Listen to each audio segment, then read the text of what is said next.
let me tell you about a match that people are going to be talking about for years to come. The 2025 ICC Women's World Cup semifinal.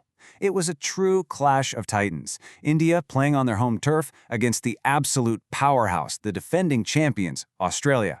Let's break down this absolutely epic encounter. So let's start with a number. Just one number that's at the very heart of this story. 339. That was the monumental target Australia set for India. Now, in a high-pressure World Cup semifinal, a score like that, it's not just a target. It felt like a declaration of victory before the second innings even began. And the stage was set, right? The iconic DY Patil Stadium in Navi Mumbai. For the Indian team, this wasn't just another game. This was a chance to make history in front of their home crowd in the biggest tournament in the world. The pressure was just immense. This incredible matchup was so much more than just a game of cricket. It was really a classic story of an established dynasty going up against a rising power. I mean, the narrative was just perfectly framed. On one side, you have Australia, the defending champs, the heavy favorites, with this legacy of being pretty much unbeatable in World Cups. And on the other side, you've got India, the underdogs for sure, facing a massive challenge but absolutely fueled by the energy of their home crowd. So how on earth did Australia build that mountain of a total? Let's take a quick look at their innings. Well, it started with the toss. Australia won it, and their captain made a really bold strategic call: bat first. The game plan was crystal clear. Put a massive score on the board and just let that scoreboard pressure do all the heavy lifting in the second half. It was a classic power move from a team brimming with confidence. And the star of that strategy was one player, Phoebe Litchfield. She was just brilliant, smashing 119 runs off of only 93 balls. Her innings wasn't just about scoring runs. It was about totally dominating the Indian bowlers and setting a blistering pace from the get-go. But of course, Litchfield didn't do it alone. She had crucial support from the ever-reliable Elise Perry and a really powerful half-century from Ashley Gardner. Together, they just relentlessly piled on the runs. So by the time the innings break came around, the situation was pretty clear.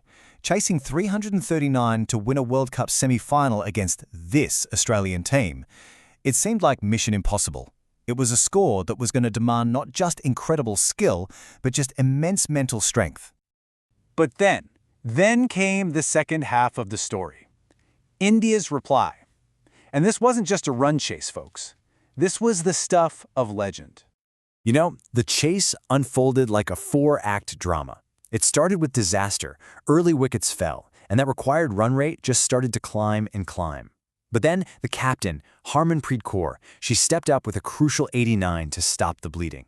And that brought Jemimah Rodriguez to the crease. And together, they didn't just rebuild. They launched one of the greatest comebacks in cricket history. This right here, this was the number that changed everything. A 167-run partnership between Kaur and Rodriguez. This wasn't just a partnership. This was the exact moment that the entire momentum of the match just flipped, shifting from Australia's favor squarely over to India's. And Jemimah Rodriguez was just unbelievable. She scored an unbeaten 127.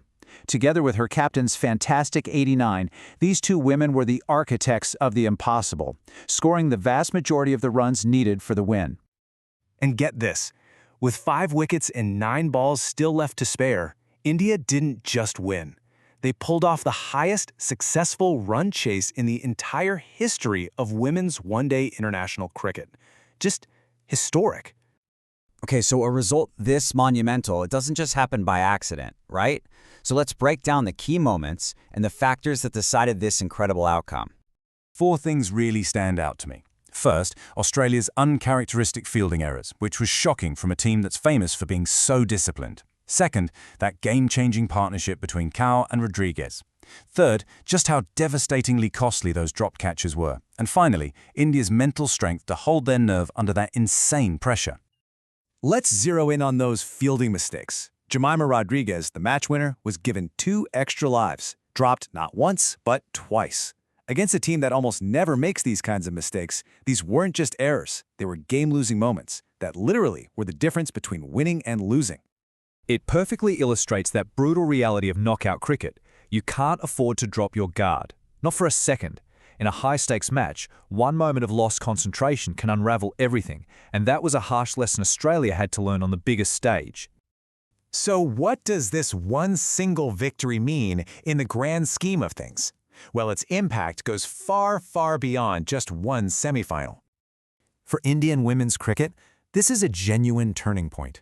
To chase down that kind of total against that opponent on that stage, that builds a legacy. It proves they belong at the very top, and it instills a kind of belief that's going to fuel them for years to come. And this really speaks to a bigger picture. For years, Australian dominance was the defining story of women's cricket. But this result, it proves that the margins are shrinking. The gap between Australia and the other top teams is closing, which is incredibly exciting for the sport. Ultimately, matches like this are what elevate the entire sport. The drama, the record-breaking chase, the incredible skill on display, it captures headlines, it inspires the next generation of players, and it signals a thrilling new competitive era for women's cricket. So we end with this question. This incredible match in Navi Mumbai wasn't just a victory for India. It was like a tremor that shook the very foundations of the sport. It leaves all of us to wonder, was this the moment the balance of power finally shifted for good?